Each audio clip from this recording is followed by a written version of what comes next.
अस्सलाम वालेकुम। Determination of A vector from its rectangular components जो है वो हम देखेंगे। और इससे पहले हमने जो देखा था वो था, अगर एक वेक्टर है तो वेक्टर को हम उसके पार्ट्स में डिवाइड कर सकते हैं।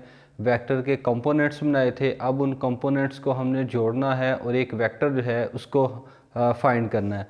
तो इसमें अब देखो, हमने जो पहले डायग्राम बनाई थी, हमने लिखा था जी एक एक्स एक्सिस है, एक वाई एक्सिस है। एक्स और वाई एक्सिस के बीच में एक वेक्टर पड़ा हुआ है, वेक्टर ए। और इस वेक्टर को रिप्रेजेंट किया था ओपी लाइन के साथ। फिर वेक्टर के हेड से परपेंडिकुलर ड्रा किया था, और परपेंडिकुलर ड्रा करने के बाद इस परपेंडिकुलर ने एक्स एक्सिस को जिस पॉइंट पे कट किया था, इसको हमने नाम दिया था एम का। और ओ टू एम हमें एक कंपोनेंट जो है वो मिल गया था। अब ओ टू एम कंपोनेंट जो है इसका हमने नाम रखा था ए एक्स। और ये जो कंपोनेंट है ये एक्स एक्सिस में है, तो इसके साथ हम लिखेंगे ए एक्स आई यूनिट वेक्टर। और उसके बाद फिर हमने परपेंडिकुलर ड्रा किया था वाई एक्सिस में। वाई एक्सिस में जब हमने परपेंडिकुलर ड्रा किया था तो वाई एक्सिस को परपेंडिकुलर ने जिस पॉइंट पे कट किया था, इसको हमने नाम दिया था एन का। और ओ टू एन हमें एक वैल्यू मिल गई थी जिसको हमने प्रोजेक्शन का नाम दिया था, या जो कंपोनेंट का नाम दिया था वो था ए वाई और साथ में जे यूनिट वेक्टर। जे यूनिट वेक्टर का मतलब है कि हम वाई एक्सिस को डील कर रहे हैं। अब ये जो दो कंपोनेंट हमें मिल गए, एक कंपोनेंट जो है वो है ए एक्स आई या ए एक्स कह लो, और दूसरा ए वाई। अगर ए एक्स और ए वाई दो कंपोनेंट जो है वो हमें गिवन है, और इन दो कंपोनेंट की मदद से हमने ये रिजल्टेंट वेक्टर ओ पी जो है वो फाइंड करना है।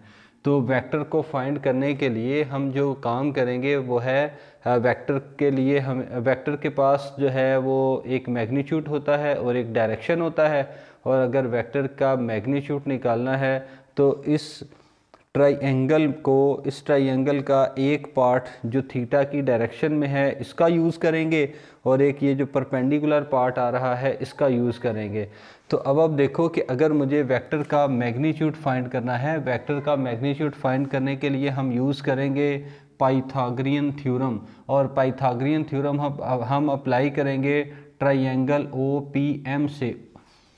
ओ पी और एम, अब देखो जितनी लेंथ ओ टू एन है उतनी ही लेंथ एम टू पी है। तो ओ टू एन वैल्यू ए वाई है, तो एम टू पी वैल्यू जो है ये भी क्या होगा, ये भी ए टू वाई है। अब जो हम यूज़ करेंगे, एक एक्स कंपोनेंट का हमने यूज़ करना है और एक वाई कंपोनेंट का यूज़ करना है। एक्स और वाई कंपोनेंट को यूज़ करके हमने रिजल्टेंट वेक्टर जो है वो फाइंड करना है। तो पाइथागोरियन थ्योरम जो है ना वो हमें बताएगा मैग्नीट्यूड ऑफ ए वेक्टर। और मैग्नीट्यूड के लिए जो पाइथागोरियन थ्योरम है ये क्या होता है, हाइपोटेन्यूज का स्क्वायर इक्वल टू बेस का स्क्वायर प्लस परपेंडिकुलर का स्क्वायर। बेस जो है वो है हमारे पास ओ टू एम, तो बेस की जगह आप लिख लें ओ टू एम इसका स्क्वायर। परपेंडिकुलर जो है वो है एम टू पी, तो परपेंडिकुलर की जगह पे एम टू पी इसका स्क्वायर। और हाइपोटेन्यूज जो है वो है ओ टू पी, तो ओ टू पी इसका स्क्वायर लिख लें। अब ओ टू एम वैल्यू जो है वो है हमारे पास ए एक्स इसका स्क्वायर।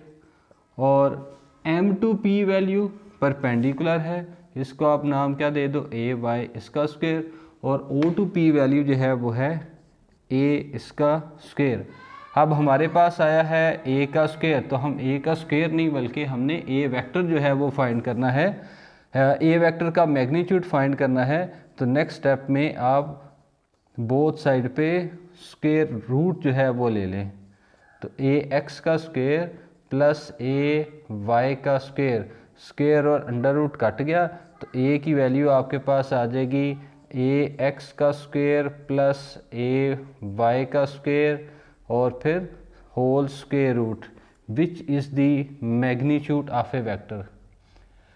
अच्छा जी, हमने ये देखा था अगर ओ पी लाइन है और ये कोई वेक्टर ए है, तो ये वेक्टर ए किस तरह से बना था, जब हमने O to M value plus M to P value इसको ऐड किया था हेड टू टेल रूल से, तो हमारा जो आंसर आया था वो था AXI plus AYJ equal to resultant vector A।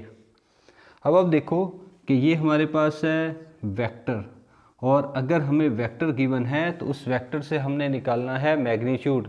Vector से मैग्नीट्यूड निकालने के लिए तरीका क्या होगा, आई यूनिट वेक्टर का जो कोएफिशिएंट है AX इसका स्क्वायर प्लस जे यूनिट वेक्टर का कोएफिशिएंट AY इसका स्क्वायर, और उसके बाद क्या लेंगे, हम इसका स्क्वायर रूट ले लेंगे तो हमें वेक्टर का मैग्नीट्यूड मिल जाएगा।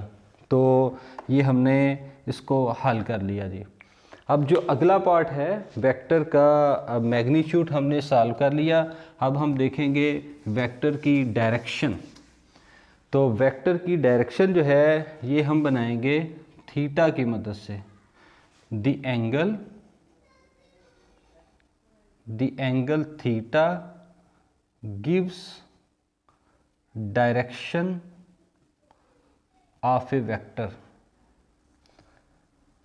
एंगल थीटा हमें क्या बताएगा, वेक्टर की डायरेक्शन। अच्छा, अब देखो हमें गिवन क्या है, हमें ए गिवन है बेस, ए गिवन है परपेंडिकुलर, क्योंकि बेस जो है वो हमें बताएगा एक्स कंपोनेंट और ये जो परपेंडिकुलर पार्ट है ये हमें बताएगा वाई कंपोनेंट। हमने वेक्टर को फाइंड करना है। वेक्टर कब फाइंड करेंगे, जब हमें कंपोनेंट्स गिवन होंगे। तो कंपोनेंट क्या है फिर AX जो कि बेस है और AY। इसका मतलब अगर मुझे AX मतलब बेस गिवन है और उसके बाद मुझे एक परपेंडिकुलर गिवन है, तो मैं रिजल्टेंट वेक्टर A जो एंगल बना रहा है वो कैलकुलेट कर सकता हूँ। अब थीटा की डायरेक्शन में जो साइड है इसको हम क्या बोलते हैं, बेस। थीटा के सामने वाला पार्ट परपेंडिकुलर। अगर परपेंडिकुलर और बेस गिवन है तो फिर हम कैसे फाइंड करेंगे, टेन थीटा से। Tan theta equal to perpendicular over base.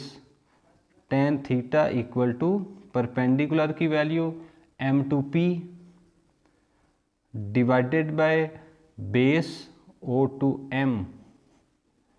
अब देखो tan theta equal to perpendicular M2P value क्या बनेगा, AY, और M2P वैल्यू क्या है, वो है AX, और मुझे फाइंड करना है थीटा। तो अगर मुझे थीटा फाइंड करना है तो टेन को दूसरी साइड पे ले जाए, टेन इधर मल्टीप्लाई तो इधर आके डिवाइड हो जाएगा। थीटा इक्वल टू 1/10 आ जाएगा into AY divided by AX। Theta divide हो गया, टेन डिवाइड हो गया तो थीटा की वैल्यू आ जाएगी जो कि डायरेक्शन है, और यहाँ पे टेन की वैल्यू 1/10, हाईएस्ट वैल्यू +1 है, तो बटे से ऊपर जाके इसकी वैल्यू आ जाएगी -1। तो इसको हम फिर लिखते हैं theta equal to tan inverse, बटे से ऊपर जाके वैल्यू क्या हो जानी है, -1। तो इस फार्मूला से हम फाइंड कर सकते हैं डायरेक्शन। एक फार्मूला हमने फाइंड किया किसके लिए, मैग्नीट्यूड के लिए, दूसरा फार्मूला किसके लिए, डायरेक्शन के लिए।